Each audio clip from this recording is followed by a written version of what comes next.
बच्चे class 10th का जो बायोलॉजी है उसमें 5वां चैप्टर है नियंत्रण और समन्वय। उस चैप्टर के अंतर्गत आज हम जानेंगे मनुष्य के अंतःस्रावी ग्रंथि, जिसमें दो जो है बता दिए थे, पिट्यूटरी ग्रंथि और थायराइड ग्रंथि। इसमें जो है 3 नंबर से जानेंगे, 3, 4, 5, 6। ठीक, पाराथायराइड ग्रंथि है, एड्रेनल ग्रंथि है, अग्नाशय की लैंगरहैंस की द्वीपकाय हैं और जनन ग्रंथि है। ठीक, तो इसको बारी बारी से जानेंगे, है ना। सबसे पहले है पाराथायराइड ग्रंथि। ठीक, पाराथायराइड ग्रंथि क्या होता है इसके बारे में जानते हैं। यह मटर की आकृति जैसे होता है।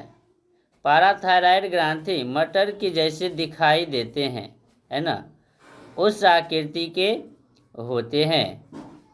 यह थायराइड ग्रंथि के नीचे पीछे रहता है। थायराइड जो ग्रंथि है उसके क्या रहते हैं, पीछे रहता है। ठीक, ये पाराथायराइड ग्रंथि, इसका हार्मोन, है ना, और इसका हार्मोन जो होता है रक्त में कैल्शियम की मात्रा का नियंत्रण करते हैं। पाराथायराइड ग्रंथि से जो हार्मोन का स्राव होते हैं उसमें वह कैल्शियम की रक्त की जो मात्रा है उसमें नियंत्रण करता है। पाराथायराइड ग्रंथि से जो हार्मोन स्रावित होते हैं। तो ये पहला थे, है ना, तीसरा थे। अब जो है चौथा नंबर देखते हैं। ठीक, चौथा ग्रंथि क्या है, एड्रीनल ग्रंथि।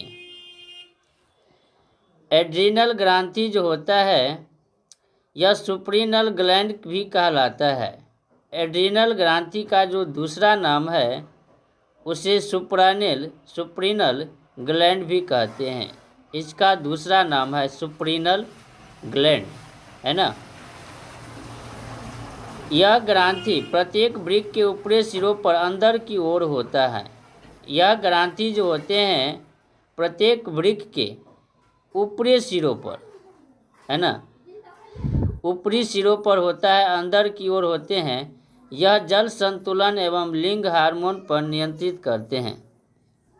जल संतुलन और लिंग हार्मोन पर नियंत्रित करते हैं। कौन, एड्रीनल ग्रंथि। ठीक, पांचवा है अग्नाशय की लैंगरहैंस की द्वीपकाय।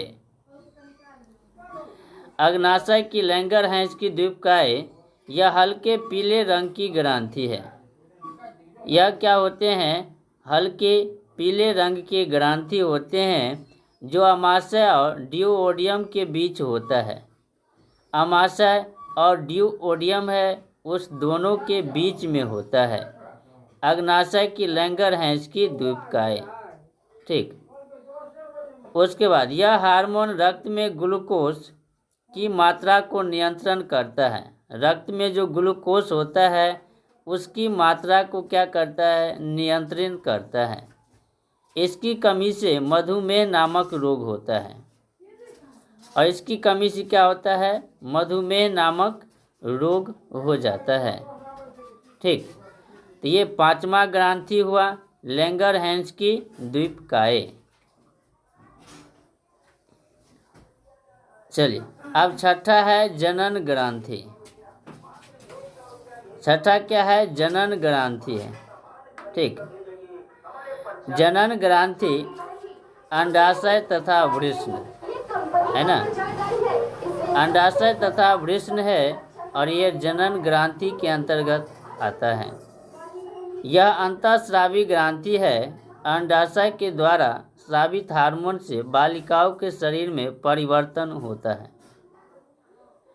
इससे जो हार्मोन का स्रावित होते हैं उसमें क्या होते हैं, बालिकाओं के शरीर में जो है परिवर्तन होते हैं, है ना। पहले के बाद जो है अनेक परिवर्तन होते हैं। साथ ही वृषण के द्वारा स्रावित हार्मोन से बालक में शरीर में परिवर्तन होता है। जो वृषण से हार्मोन का स्राव होता है उससे बालक के शरीर में परिवर्तन होते हैं। यह जनन ग्रंथि थे लास्ट। ठीक, तो यह थे मनुष्य के अंतःस्रावी ग्रंथि।